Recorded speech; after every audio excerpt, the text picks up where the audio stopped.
The autumn wind carried the scent of betrayal. Zephyr stood in the center of the pack gathering grounds, her hands instinctively cradling the small swell of her belly.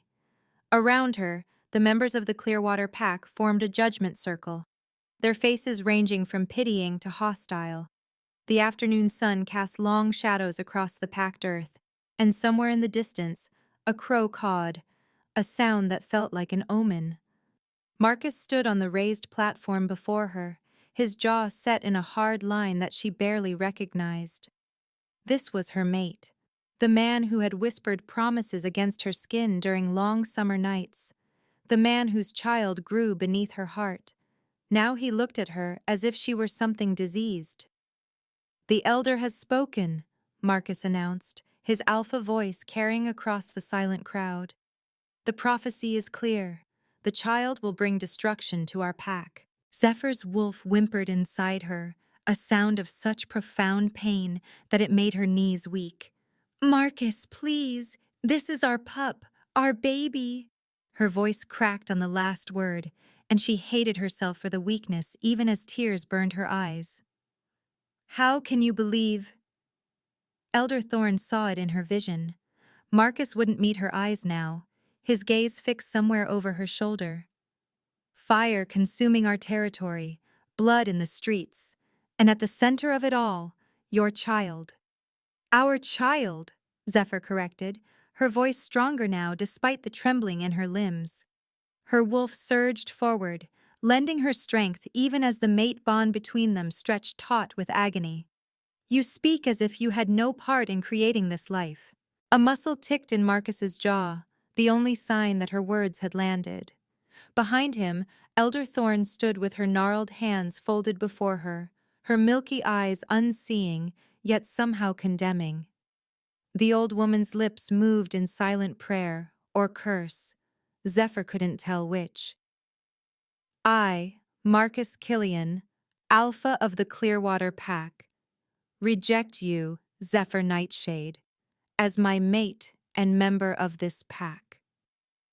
The formal words fell like stones into water, creating ripples of shocked murmurs through the crowd. "Your cursed bloodline has no place among us. The abomination you carry will not taint our territory." The first snap of the bond breaking felt like a physical blow.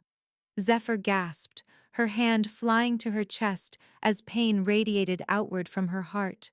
The mate bond, that golden thread that had connected them since the moment they'd recognized each other 2 years ago, began to fray and tear. "No," she whispered, but the second snap came harder, dropping her to her knees. The packed earth bit into her skin through her thin dress, but the physical pain was nothing compared to the agony of the bond severing. It felt like being ripped in half, like having her soul torn from her body piece by piece.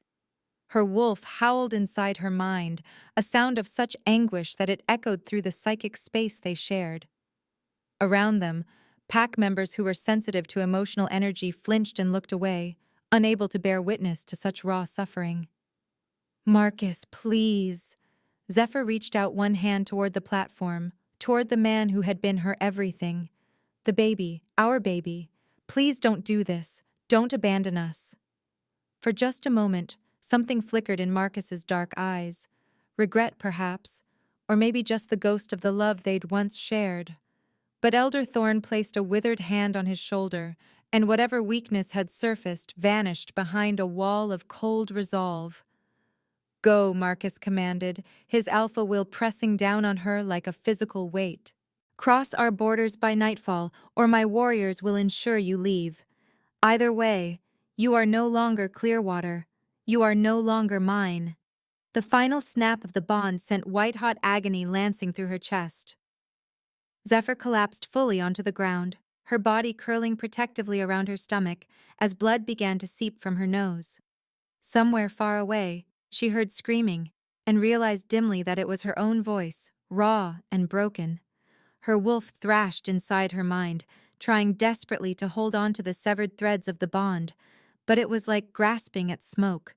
Everything that had connected them to Marcus, the warmth, the certainty, the sense of completion, dissolved into nothing, leaving only a gaping wound in its place. Through the haze of pain, Zephyr felt hands grasp her arms. Not gentle hands, rough ones that hauled her to her feet without care for her condition. Beta Cole and another warrior whose name she couldn't remember through the agony began dragging her toward the edge of the gathering grounds. "Wait!" she managed to gasp out. "My things. Rogues don't get belongings," Beta Cole said flatly. "You're lucky the Alpha is letting you leave alive." The world tilted and spun as they dragged her through the territory she'd called home for 2 years. Pack members she'd laughed with, trained with, shared meals with. They all turned their backs as she passed. Only a few of the older females watched with something that might have been sympathy, but not one of them spoke in her defense. The sun hung low on the horizon by the time they reached the border. The invisible line that marked the edge of Clearwater territory hummed with pack magic, and Zephyr's wolf whined as they were thrown across it. The moment she crossed, another wave of pain crashed over her, the final severing of her connection to the pack itself. She landed hard on the forest floor, dead leaves cushioning her fall only slightly. Above her, Beta Cole's face appeared, his expression unreadable in the dying light. "Go far from here, Zephyr," he said quietly, "and pray that child of yours doesn't bring the destruction down on wherever you land next." Then he was gone, vanished back across the border, and she was alone. Zephyr lay in the leaves, her body shaking with shock and pain, one hand still pressed protectively over her womb. Inside, she felt the flutter of life, her pup, their pup, moving as if to reassure her that they still existed, still fought to survive despite everything. "I'm sorry," she whispered to the tiny life inside her. "I'm so sorry, little one." Her wolf, battered and bleeding in their shared mind space, still managed to send a wave of fierce protectiveness through her. They would survive. They had to, for the pup. Zephyr tried to push herself up, but her arms gave out. The blood loss from the bond breaking had left her weak, and the world swam in and out of focus. She managed to crawl a few feet before her strength failed completely. The last thing she saw before darkness claimed her was the first stars appearing in the violet sky above, cold and distant and uncaring. She woke to the creak of wagon wheels and the smell of herbs. Zephyr's eyes fluttered open slowly, her body protesting even that small movement. Above her, canvas stretched in an arch, and sunlight filtered through the worn fabric in patches of gold. She lay on something soft, blankets, she realized, piled thick beneath her. "Easy now," a gravelly voice said. "You've been out for 3 days, girl. Don't go thrashing about and undoing all my work." Zephyr turned her head carefully and found herself looking at an elderly man with a face like weathered leather and kind eyes that crinkled at the corners. He sat on a stool near the back of what she now recognized as a traveling merchant's wagon, stirring something that smelled of chamomile and mint in a wooden bowl, where her voice came out as barely a rasp, and she had to swallow several times before she could form words properly. "Where am I?" "On the road to Silverpine," the merchant replied, setting aside his bowl and reaching for a water skin. He helped her sit up enough to drink, supporting her head with a surprisingly gentle hand. "Found you near dead at the edge of Clearwater territory. Thought about leaving you, if I'm being honest. Didn't want to get involved in pack business. But then I saw you were with child and, well," he shrugged. "Couldn't leave a pregnant she-wolf to die, prophecy or no prophecy." Zephyr choked on the water. "You know about—" "Word travels fast along the merchant roads," the old man said, taking back the water skin when she'd had her fill. "Heard tell that Alpha Marcus cast out his pregnant mate over some vision of doom. Didn't expect to stumble across you myself, though. Lucky for you I did. The blood loss from a rejected bond." He shook his head grimly. "Most don't survive it, especially not when they're carrying." Her hand flew to her stomach, panic surging through her. The baby. Still there, still fighting. The merchant's weathered face softened. "Got a strong one inside you, that's for certain. Your pup's will to live is probably what kept you breathing long enough for me to find you." Relief crashed over Zephyr with such force that tears spilled down her cheeks before she could stop them. She pressed both hands against her belly, reaching inward with her wolf senses until she felt it, the tiny, determined spark of life that pulsed in rhythm with her own heartbeat. "Thank you," she whispered, looking up at the merchant through her tears. "Thank you for saving us." The old man waved a gnarled hand dismissively. "Name's Tobias. And I didn't do much saving. Mostly just kept you warm and got some healing broth down your throat when you were coherent enough to swallow. The surviving part? That was all you and the little one." Zephyr wiped at her face with the back of her hand, trying to compose herself. Through the canvas opening at the back of the wagon, she could see the forest rolling past at the steady pace of the horses pulling them forward. Silver Pine. That's neutral territory. No pack laws there, no alphas breathing down necks, just merchants and travelers and folks looking to mind their own business. Tobias picked up his bowl again, resuming his stirring.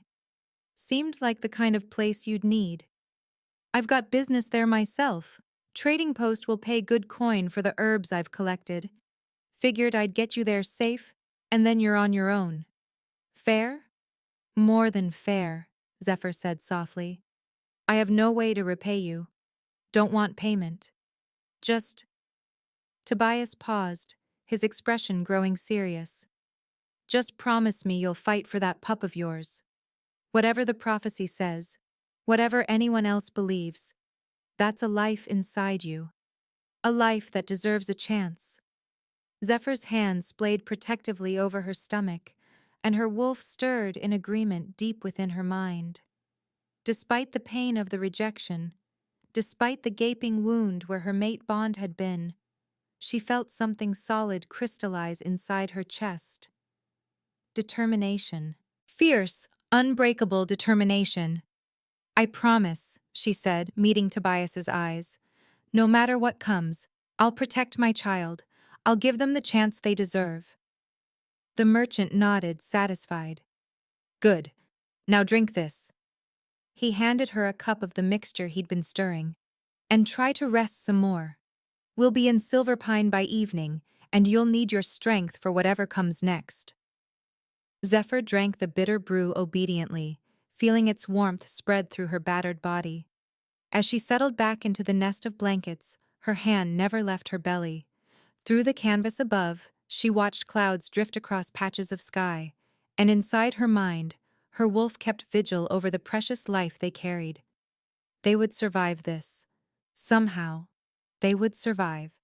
2 weeks later, Zephyr stood behind the bar of the Wandering Wolf Tavern, her apron strategically positioned to hide the small swell of her stomach. The tavern hummed with the usual evening crowd, merchants comparing goods, travelers sharing road stories, and locals looking to wash away the day's troubles with ale and company. She'd found work the day after arriving in Silverpine, lying through her teeth about being a widow traveling to join family in the south. The tavern keeper, a gruff woman named Marta with more scars than smiles, had looked at her with knowing eyes, but asked no questions. In Silverpine, questions were discouraged, and past lives were left at the border. 3 ales for table 7, Marta barked from the kitchen door. And make sure old Morris actually pays this time before you hand them over. Yes, ma'am, Zephyr called back, already reaching for the mugs. Her body had healed from the worst of the rejection trauma, though the phantom pain of the severed bond still woke her some nights, gasping and clutching at her chest. Her wolf remained subdued, still recovering from the violence of being torn from their mate. She tried not to think about Marcus, tried not to wonder if he ever regretted his choice, if he ever woke in the night reaching for her across empty sheets. It didn't matter. He'd made his decision, and she'd made hers, to survive, for herself and her pup. Zephyr was halfway across the crowded tavern floor, balancing the 3 ales with practiced ease, when the temperature in the room seemed to drop and rise simultaneously. Power rippled through the air like heat waves, and every wolf present, including her, felt their animals stir in response to an alpha's presence.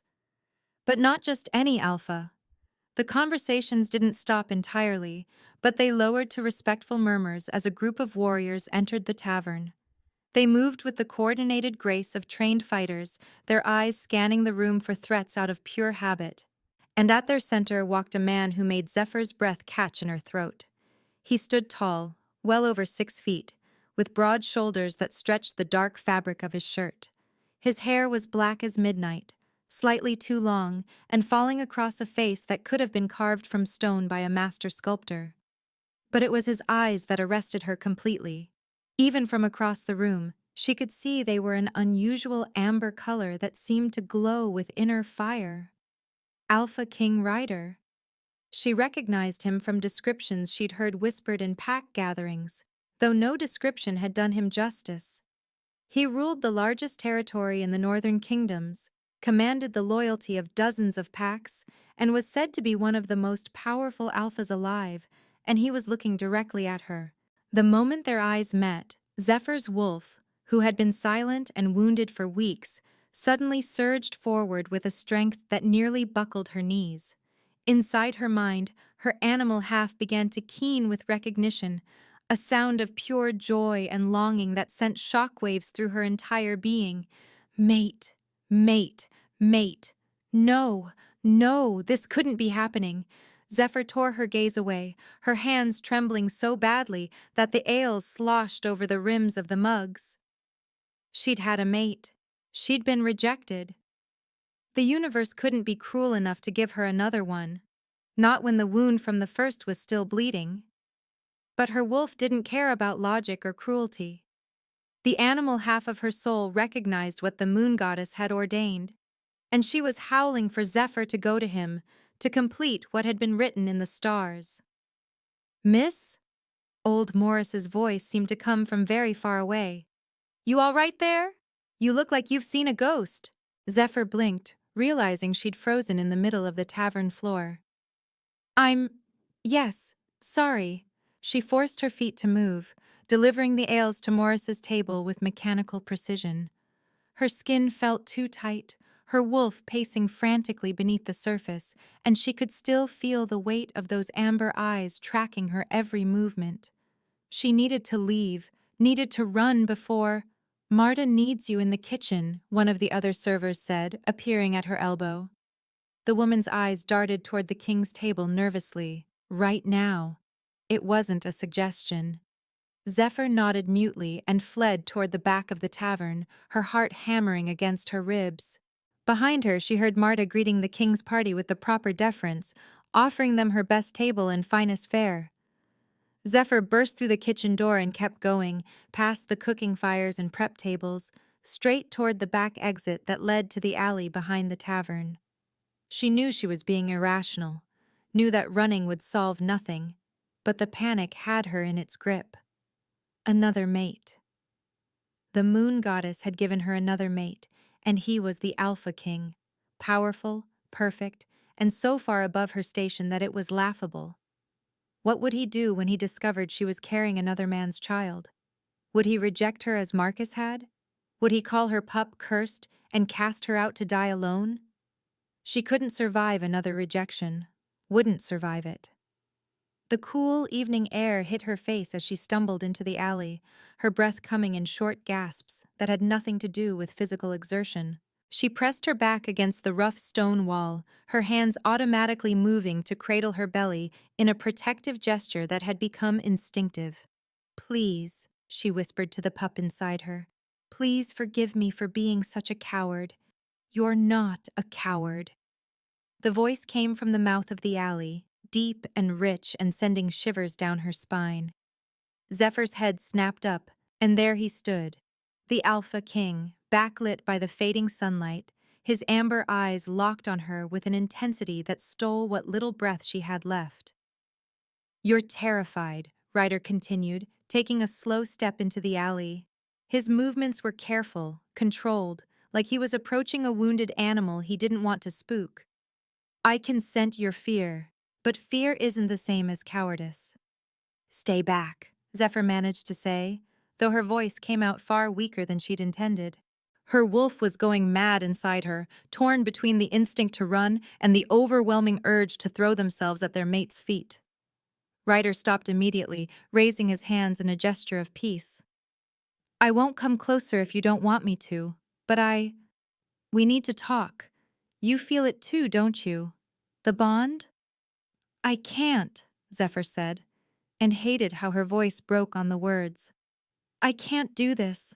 Please, just leave me alone. Forget you saw me. Something flickered across Ryder's face. Pain, perhaps, or understanding. I don't think either of us can forget this. The moon goddess. The moon goddess is cruel. The words burst out of Zephyr before she could stop them, raw and bitter. She gave me a mate once already. She let him break me. I won't. I can't go through that again. Ryder's entire body went still, his eyes flashing with an emotion she couldn't name. Someone rejected you. It wasn't a question.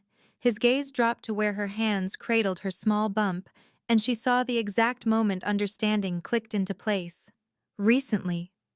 Instinctively, Zephyr's arms tightened around her stomach. It doesn't matter. What matters is that I can't. You're the Alpha King. You could have anyone. You don't want me. You don't want. She couldn't finish the sentence, couldn't voice the word curse that had haunted her nightmares. In 2 strides, Ryder closed the distance between them, despite his earlier promise to keep back. Zephyr pressed herself against the wall, but he didn't touch her. Instead, he dropped slowly to his knees before her, his amber eyes now level with her belly. May I? He asked softly, his hands hovering near her stomach, but not making contact. Zephyr knew she should refuse, should run, should do anything except nod the tiny permission she felt her head give. But something in his eyes, something warm and wondering and utterly free of judgment, had frozen her ability to think clearly. Ryder's large hands settled gently over her stomach, and the moment his skin made contact through the thin fabric of her dress, Zephyr felt the mate bond flare to life between them. It was different from what she'd felt with Marcus, brighter, stronger, like comparing a candle flame to a bonfire. Hello, little one, Ryder murmured, speaking directly to her belly. His thumbs moved in gentle circles, and incredibly, impossibly, Zephyr felt her pup respond, a flutter of movement toward the warmth of those hands. I don't know what anyone else has told you, but you are no curse. Tears spilled down Zephyr's cheeks before she could stop them. You don't know that. There was a prophecy. I don't care about prophecies. Ryder lifted his gaze to meet hers, and the fierce protectiveness in his expression took her breath away. This child, your child, is a gift, a blessing, and anyone who told you otherwise is a fool. The words broke something inside her, some dam she'd been holding against the flood of grief and fear and desperate hope. A sob tore from her throat, and before she knew what was happening, Ryder was standing again, gathering her carefully into his arms. I've got you, he whispered against her hair as she wept into his chest. I've got you both, and I swear on my crown, on my life, on everything I am, I will never let anyone hurt you again. Zephyr wanted to believe him. Moon goddess, how she wanted to believe him. But trust was a luxury she could no longer afford. Even as her wolf sang with joy at being in their mate's embrace, even as her body relaxed against his strength, her mind whispered warnings. He didn't know her story yet, didn't know about Marcus, about the prophecy, about the destruction her child was meant to bring. How long would his protection last when he learned the truth? But for now, just for this moment, she let herself lean into his warmth and pretend that maybe, just maybe, the moon goddess had finally shown her mercy. The palace rose from the mountainside like a crown of white stone and silver spires, its windows glowing with warm light against the approaching dusk. Zephyr sat in the carriage beside Ryder, her hands clasped tightly in her lap, watching the impressive structure grow larger as they climbed the winding road. His warriors rode around them in formation, their presence both protective and intimidating. It's beautiful, she whispered, though the words felt inadequate. Beautiful didn't capture the way the setting sun painted the stone in shades of rose and gold, or how the banners bearing Ryder's wolf crest snapped proudly in the mountain wind. "It's yours now," Ryder said softly. "If you'll have it." Zephyr turned to look at him, finding his amber eyes already on her. In the hours since their encounter in the alley, he'd been nothing but patient, giving her space in the carriage even as the mate bond hummed between them, never pushing for answers she wasn't ready to give. But the worry lines around his eyes told her he understood the danger she was in, even if she hadn't explained everything yet. "You said someone was hunting pregnant she-wolves," she said, her hands moving instinctively to her belly. "How many?" Ryder's jaw tightened. "3 that we know of in the past 2 months, all of them in their 3rd trimester, all of them disappeared without a trace until we found their bodies." He paused, seeming to weigh his next words carefully. The pups had been cut from them. Horror washed through Zephyr like ice water. Her wolf snarled in protective fury, and she felt her pup flutter inside her as if sensing her distress. "Moon goddess," she breathed. "Who would? Why would? We don't know yet.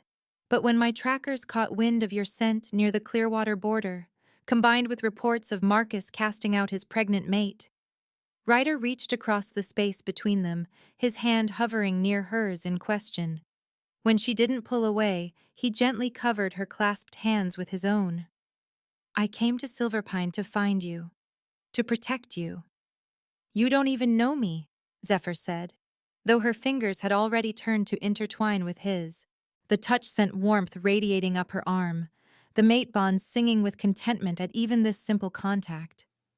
"I know enough." Ryder's thumb traced circles on the back of her hand. "I know you're brave enough to survive a rejection that should have killed you. I know you're fierce enough to keep fighting for your child when the entire world turned against you. I know my wolf recognizes you as the other half of my soul, and that's not something I take lightly." The carriage rolled through massive gates that swung open at their approach, and suddenly they were in a courtyard alive with activity. Servants rushed forward to attend the horses, warriors dismounted and formed ranks, and a stern-looking woman in formal robes descended the palace steps, with the bearing of someone who expected to be obeyed. "That's Helena, my head of household," Ryder explained as the carriage came to a stop. "She's efficient to the point of being terrifying, but she'll ensure you have everything you need." He squeezed her hand once more before releasing it. "Ready?" No, Zephyr thought. She wasn't ready for any of this. Not for a palace, not for servants, not for the mate bond that pulled at her heart, even as fear whispered warnings in her mind. But she nodded anyway, because the alternative was going back to hiding in Silverpine, waiting to become the next victim in whatever sick hunt was happening. Ryder stepped down first, then turned to offer his hand. Zephyr took it, letting him help her from the carriage, and tried not to feel overwhelmed by the dozens of eyes that turned their way. She could hear the whispers already, could see the curious and skeptical looks from the gathered crowd. "My king," Helena said, dropping into a respectful bow. Her sharp eyes took in Zephyr with a single sweeping glance that seemed to catalog everything from her worn dress to her protective stance. "Your chambers have been prepared. Shall I have the healers attend you?" "Not me. Her." Ryder's hand moved to the small of Zephyr's back, the touch possessive yet gentle. "This is Zephyr. She'll be staying in the Luna's suite, and she's to receive every comfort and protection this palace can offer." A ripple of reaction moved through the gathered crowd, raised eyebrows, exchanged glances, a few poorly concealed looks of shock. Helena's expression remained professionally neutral, but something flickered in her eyes that might have been surprise. "The Luna's suite has been closed since your mother's passing," Helena said carefully. "It will take time to—" "Then put her in the rooms adjoining mine for tonight and have the Luna's suite prepared immediately."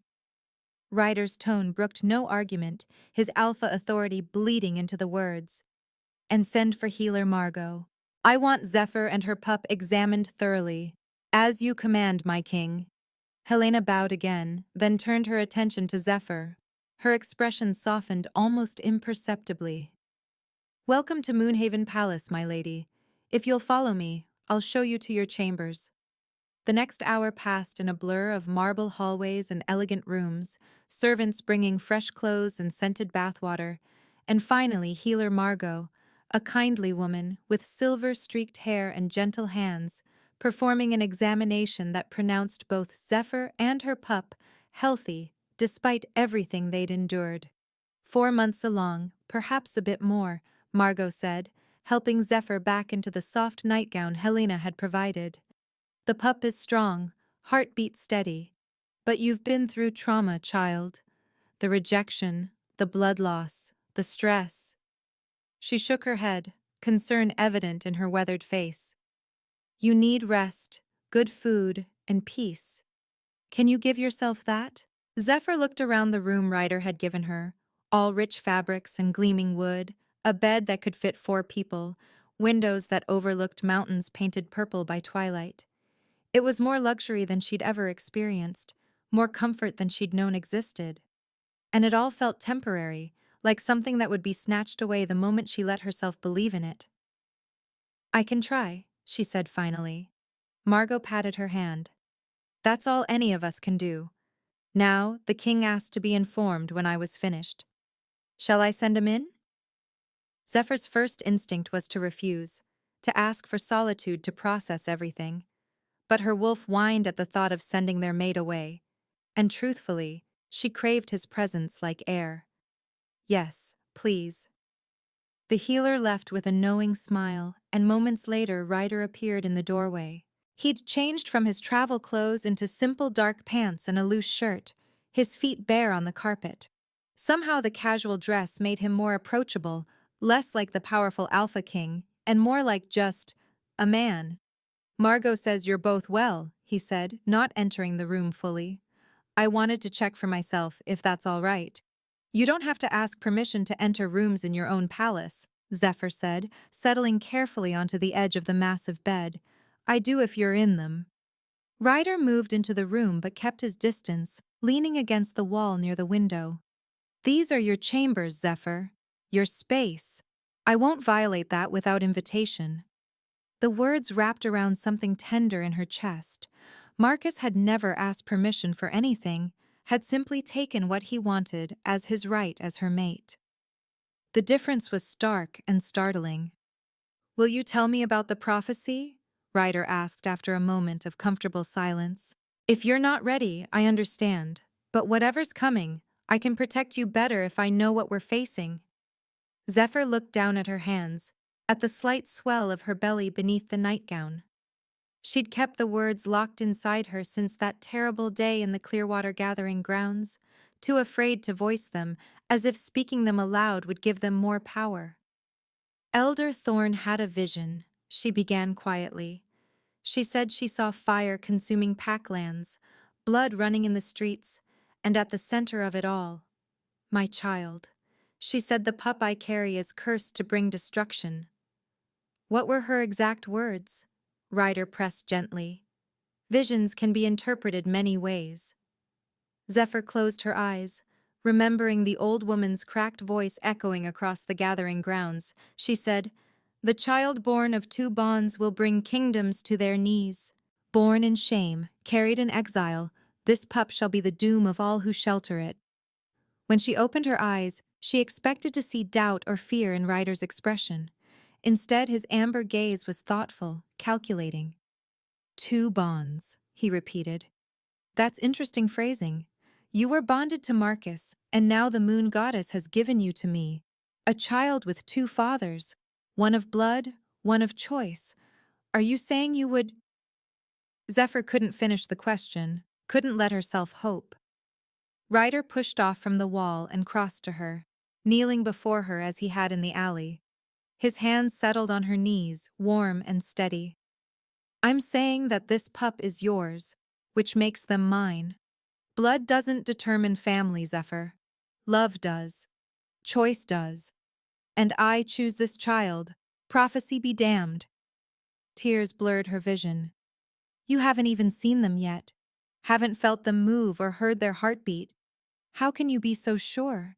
Because they're part of you. Ryder's voice was fierce, his eyes blazing with conviction. And you are my mate, my Luna. The moon goddess doesn't make mistakes, no matter what some bitter elder claims.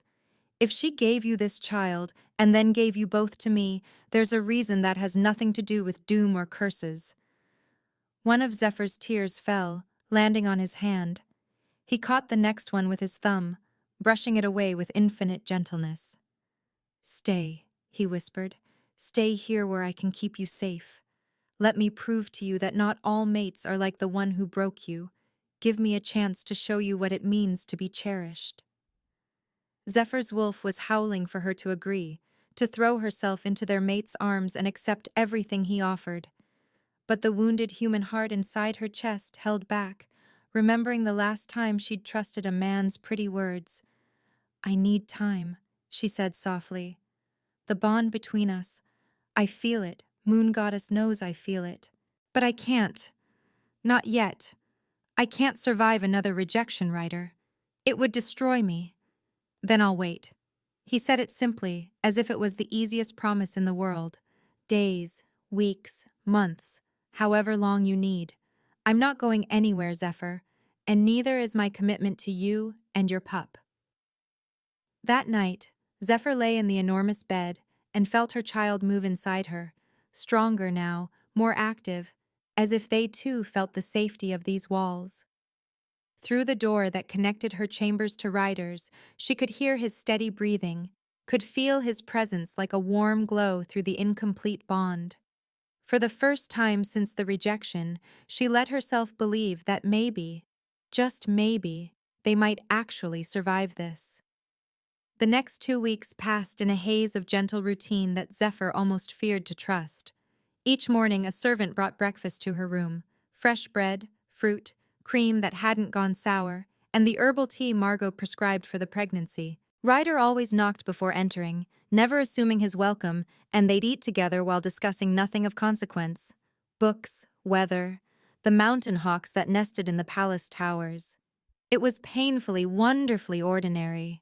He brought her books from the palace library, histories of the wolf kingdoms, tales of legendary alphas, and romance stories that made her blush when he'd grin and ask if she liked them. He ensured Margot checked on her daily, monitoring both her health and the pup's development. And every evening, without fail, he would ask permission to speak to her belly. Zephyr found herself waiting for those moments with an anticipation that scared her.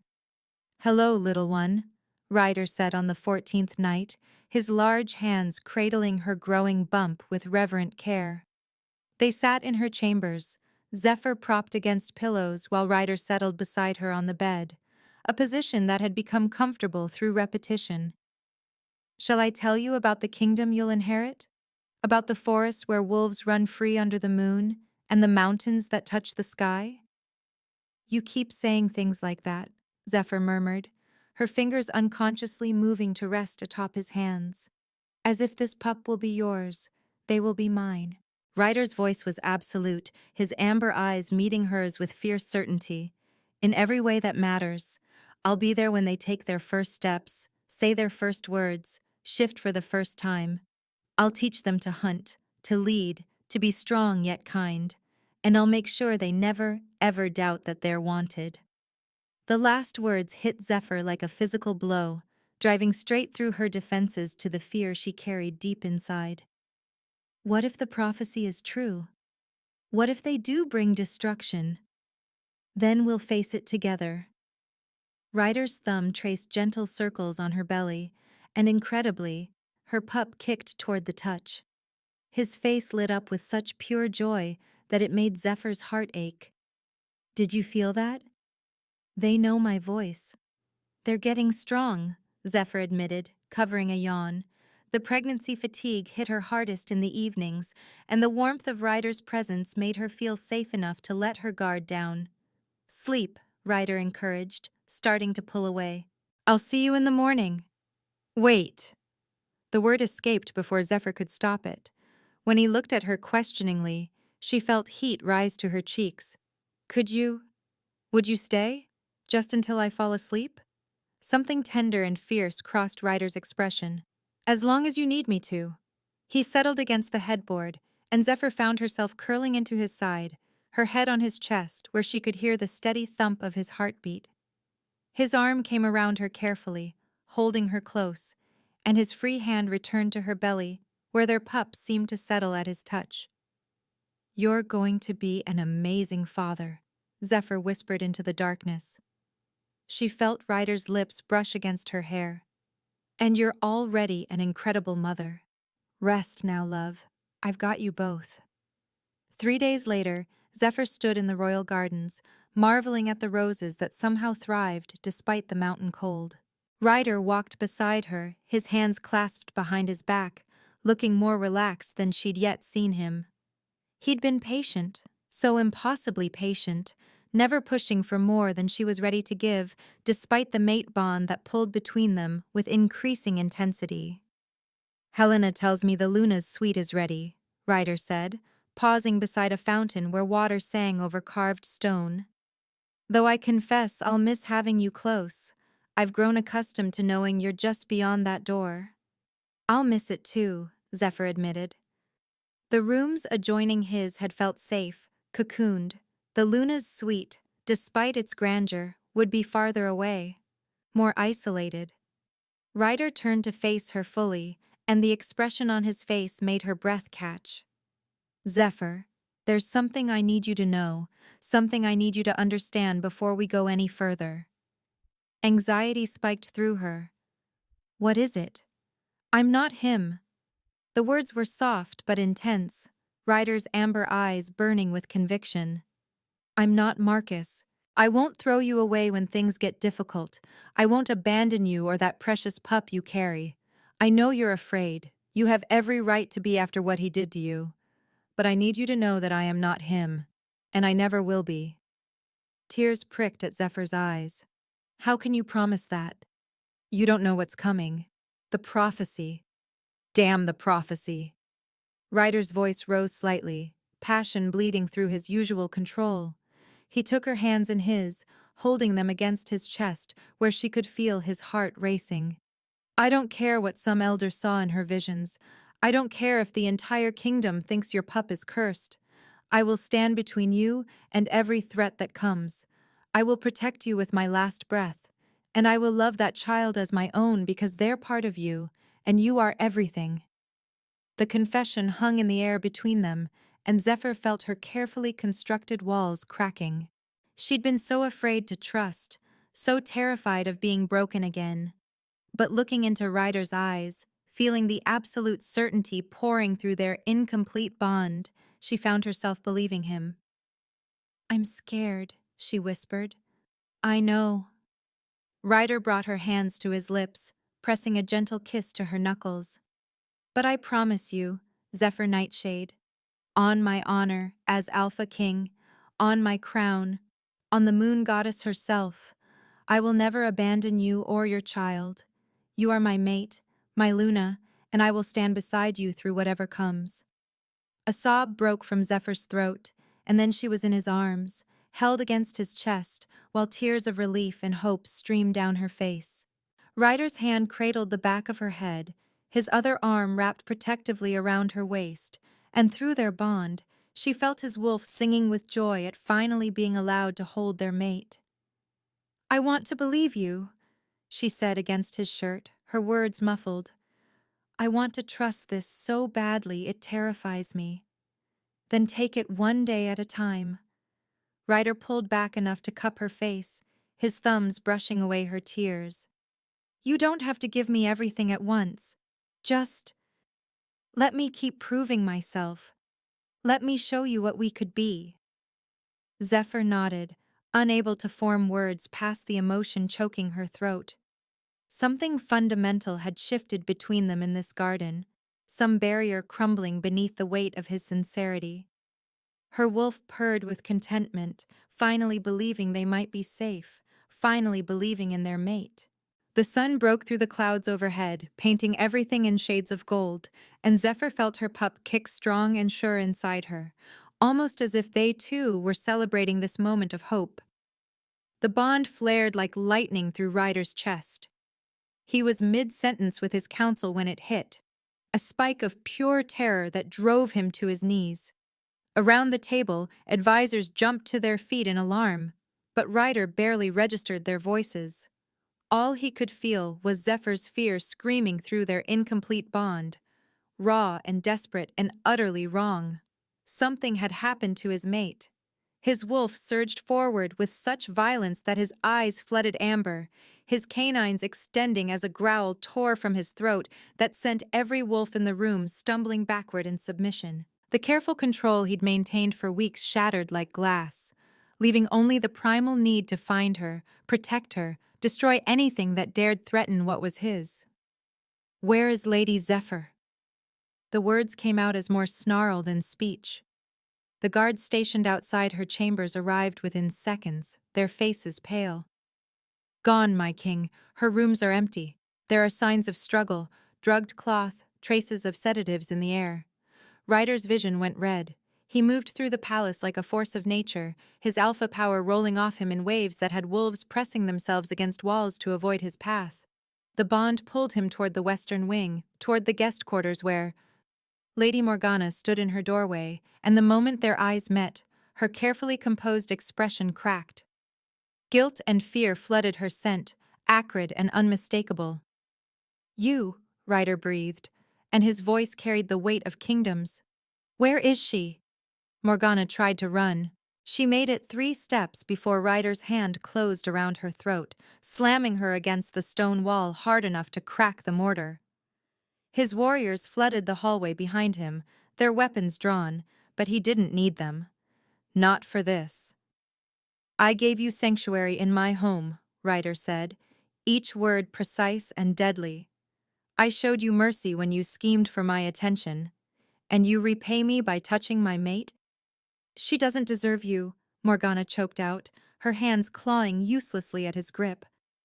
"That cursed pup, it will destroy everything. I did this for the kingdom, for...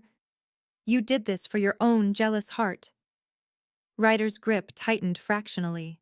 Through the bond, he could still feel Zephyr's terror, but it was growing distant, moving away from the palace at speed. Every second he wasted here was a second she suffered. "Tell me where they took her. Now!" "Marcus!" Morgana gasped. "We returned her to Marcus. He has plans for the child. During the birth, he..." Ryder threw her aside with such force she hit the opposite wall and crumpled. "Detain her," he snarled to his warriors. "Her and anyone else involved in this. They'll face trial when I return." His eyes swept over the gathered fighters, landing on his most trusted. "Garrett, Cole, Soren, with me. The rest, lock down the palace. No one enters or leaves without my explicit permission." Within minutes, Ryder stood in the courtyard as horses were saddled and weapons distributed. His 3 elite warriors moved with lethal efficiency, preparing for war without question. They'd served him for years, had never seen their controlled king lose composure, but now his wolf was so close to the surface that his hands trembled with the effort of maintaining human form. "My king," Garrett ventured carefully, "Clearwater territory is 2 days' ride at speed. If we push the horses..." "We're not taking horses." Ryder stripped off his shirt, his body already beginning to shift. Bones cracked and reformed, muscle and sinew flowing like water as his wolf surged forward. The transformation that usually took measured time happened in seconds, driven by desperate need. He stood on 4 legs, his black wolf form larger than any normal shifter, his amber eyes burning with intelligence and rage. Around him, his warriors shifted as well, their wolves impressive, but still dwarfed by their king's massive form. Ryder threw his head back and howled, a sound of such fury and promise that it echoed across the mountains. He was coming. And the moon goddess have mercy on anyone who stood between him and his mate, because he would show none. They ran. Through mountain passes and dense forests, across rivers swollen with spring melt, and meadows painted with wildflowers. Ryder pushed a pace that would have killed normal wolves, his paws eating up miles as the bond pulled him forward like a compass pointing north. His warriors kept up through sheer determination, their lungs burning, but none dared suggest they slow. The sun set and rose again, and still they ran. Ryder's wolf was tireless, driven by the terror that still pulsed through the bond. Fainter now, as if Zephyr had withdrawn into herself, but present enough to guide him. She was alive. Their pup was alive. He had to believe that, had to hold on to it, because the alternative would break him. They crossed into Clearwater territory as the second night fell, and immediately Ryder scented blood.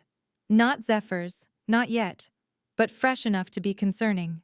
His lips pulled back from his fangs as he followed the trail toward the pack's main compound, his warriors fanning out in attack formation around him. Marcus's wolves met them at the border with bared teeth and raised hackles, but one look at the Alpha King in full fury had them stumbling backward. Ryder didn't slow. He crashed through their line like a boulder through saplings, his massive form bowling over anyone stupid enough to stand in his way. "Marcus!" The word came out as a howl that shook windows in the pack houses. "Face me, coward!" The compound erupted into chaos. Warriors poured from buildings, but Ryder's reputation preceded him. They formed defensive positions but didn't attack, their eyes wide with the understanding that they faced something far beyond a normal challenge. This was the Alpha King, and he'd come for blood.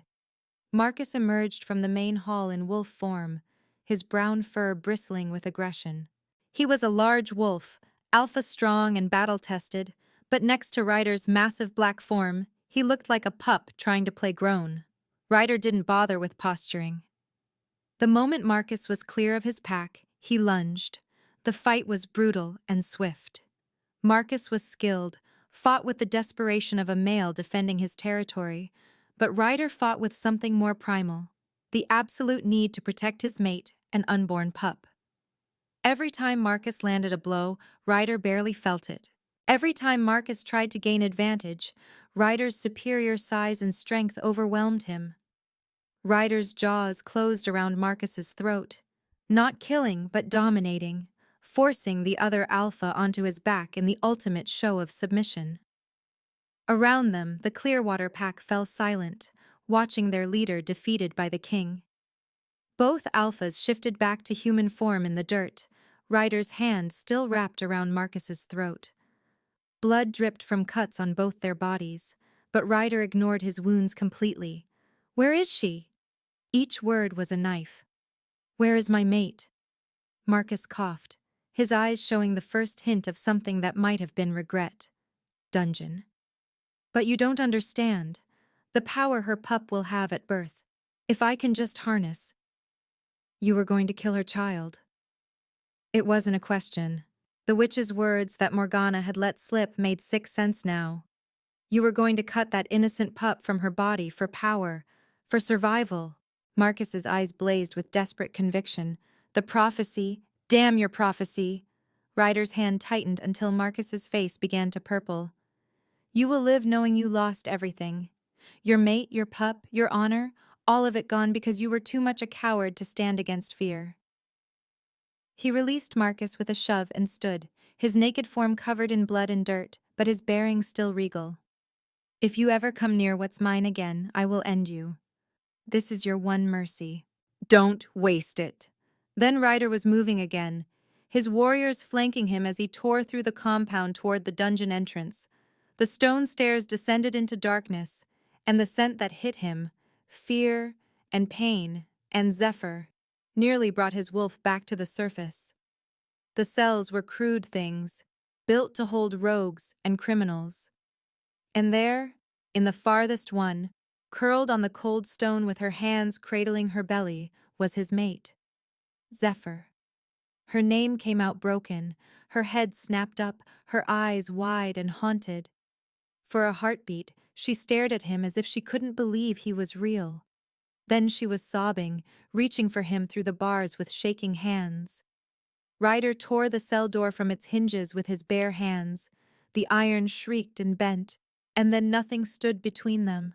He crossed the space in 2 strides and gathered her into his arms, crushing her against his chest as she wept. "I've got you," he whispered into her hair. his hands running over her body, checking for injuries. "I've got you both. You're safe now. I'm here. I'm here. I knew you'd come," Zephyr gasped between sobs. "I felt you through the bond. I felt you running. Ryder, he was going to... The baby. Shh. I know. I know."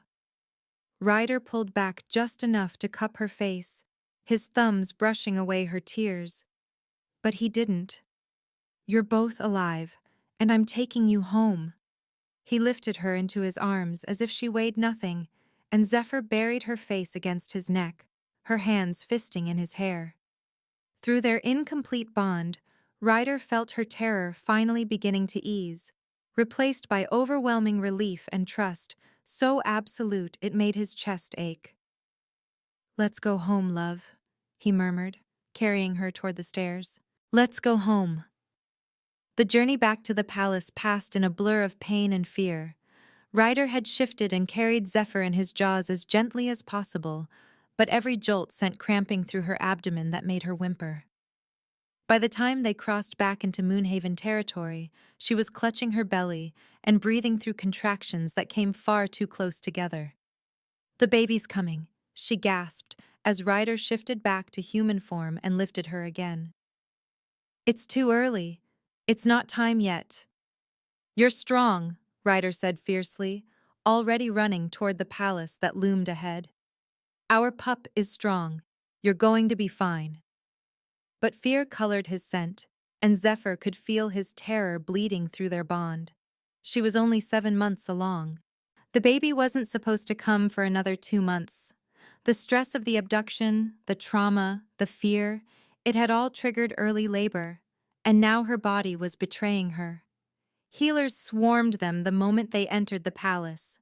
Margot took one look at Zephyr and began barking orders, her weathered face creased with concern. "Get her to the birthing chamber, now! We need hot water, clean linens, and every healing herb we have. Move!" The birthing chamber was a blur of activity. Servants rushed in and out with supplies, while Margot and 2 other healers examined Zephyr with increasingly worried expressions. The contractions intensified, each one feeling like her body was being torn apart. And through it all, Ryder held her hand with a grip that would have been painful if she could feel anything beyond the agony. "The baby's in distress," Margot said quietly to Ryder, though Zephyr heard every word. "And she's bleeding too much. The trauma from the rejection, the stress, the early labor, her body can't handle it all. I don't know if—" "Save them," Ryder's voice cracked. "Please, save them both." The hours blurred together in a haze of pain. Zephyr felt herself fading, her consciousness sliding away from the agony as blood pooled beneath her. Margot's voice grew more urgent, and she heard Ryder begging her to stay, to fight, but it all seemed so far away. Then, in the darkness behind her closed eyes, Zephyr heard a voice. "Wake up, Mama." It was tiny, barely more than a whisper, but it rang through her mind with crystalline clarity. A presence she'd felt growing inside her for months suddenly became real, tangible. A consciousness filled with pure light that pushed back against the encroaching darkness. "We're strong, Mama. Don't give up. Please, don't give up." Something awakened in Zephyr at those words. Deep inside her chest, where her wolf had been curled up wounded and afraid, power suddenly surged. It was like nothing she'd ever felt, a silver light that flooded through her veins, chasing away the weakness and pain. Her eyes snapped open, glowing with that same silver radiance, and Margot gasped. "What?" "The baby's coming," Zephyr said, and her voice resonated with power she didn't understand. Her wolf rose within her, no longer cowering but fierce and strong, lending her strength she didn't know she possessed. The contractions came faster, harder, but now Zephyr rode them instead of being overwhelmed. The silver light spread from her chest outward, wrapping around her belly where her pup rested. She could feel her daughter, because somehow she knew it was a girl, lending her strength even as Zephyr fought to bring her into the world. That's it, Margot encouraged, wonder and hope coloring her voice. Push, child. Your pup wants to meet you. Ryder's hand tightened around hers, and Zephyr looked into his amber eyes and saw absolute faith reflected there. He believed in her. Her pup believed in her. And finally, Zephyr believed in herself. With a final push that seemed to tear her in half, her daughter entered the world. The baby's cry was strong and healthy, filling the chamber with sound that made everyone's wolf sing with joy. Margot caught the tiny form, wrapping her in clean linens, and Zephyr watched through tears as the healer cleaned her pup. A girl, Margot said, her voice thick with emotion. A perfect, healthy girl. When Margot placed the baby in Zephyr's arms, the world stopped. She was tiny, impossibly small, with a dusting of dark hair and eyes that would likely be amber like Ryder's. But it was the markings that made everyone in the room fall silent, delicate silver patterns that traced across her skin like moonlight on water, swirling and beautiful and utterly unique. "Hello, little love," Zephyr whispered, touching her daughter's perfect face. "I'm your mama. I've been waiting for you." The baby stopped crying at her voice, her unfocused eyes trying to find Zephyr's face. And in that moment, Zephyr understood. The prophecy hadn't been about destruction at all. This child, her precious daughter, carried power. But it was the power to heal, to unite, to bring light into darkness. She looked up at Ryder, who was staring at the baby with such wonder and love that it made Zephyr's heart overflow. "Would you like to hold your daughter?" "Mine?" Ryder's voice cracked. "Yours," Zephyr confirmed, "in every way that matters. She's yours, Ryder, our daughter." With trembling hands, Ryder accepted the baby. She looked even tinier cradled in his large arms, but she settled immediately against his chest as if she'd always belonged there.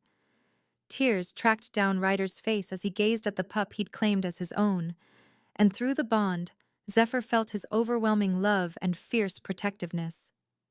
"I'm ready," Zephyr said quietly. Ryder looked up from the baby, meeting her eyes. "Ready? To complete our bond." "I'm ready, Ryder. I trust you. I choose you." She smiled despite her exhaustion. "I choose us." The joy that flooded through their incomplete bond was blinding. The formal mating ceremony was held 3 days later in the palace's ceremonial hall.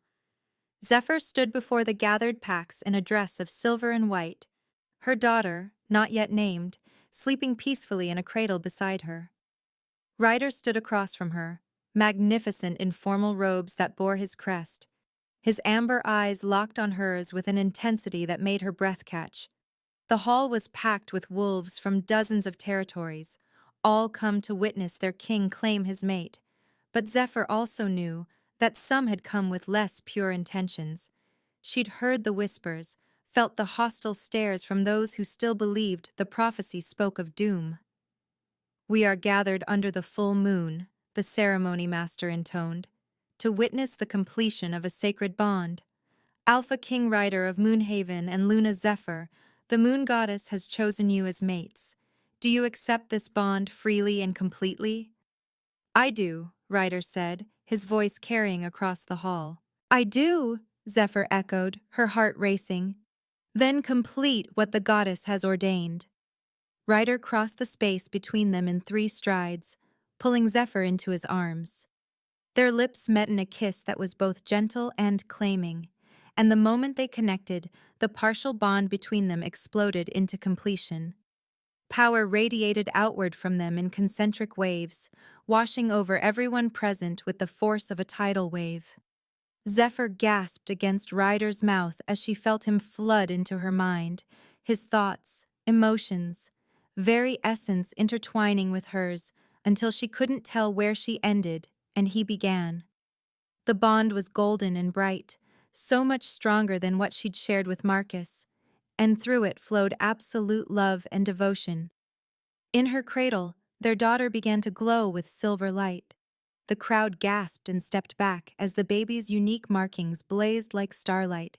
The power emanating from her tiny form was peaceful but undeniable, spreading through the hall and beyond, washing over every wolf present with a sensation of pure harmony. Outside, where Marcus's supporters had gathered with threats of violence, weapons fell from hands as aggression melted away. Pack leaders who'd been feuding for generations looked at each other with new understanding. Ancient hatreds dissolved like mist in sunlight, replaced by an overwhelming urge toward peace and reconciliation. "By the moon goddess," someone whispered. Elder Thorne stepped forward from the crowd, her milky eyes streaming with tears. "I must speak," she said, her voice shaking. "I must tell the rest of what I saw, what I was forbidden to share." The hall fell silent. Zephyr's hand found Ryder's, squeezing tight as the old woman who'd condemned her child approached the cradle. "The child born of two bonds will bring kingdoms to their knees," Thorne said, her words echoing in the sudden quiet. "But not in ruin, in reverence. She is no curse, but a blessing beyond measure. She will be the bridge between warring packs, the healer of ancient wounds, the light that guides us into a new age." The elder fell to her knees before the glowing child. "Forgive me, Luna. Forgive me for not speaking the full truth. They forbade me, said the time wasn't right, but I should have fought harder." Zephyr moved to the cradle, lifting her daughter into her arms.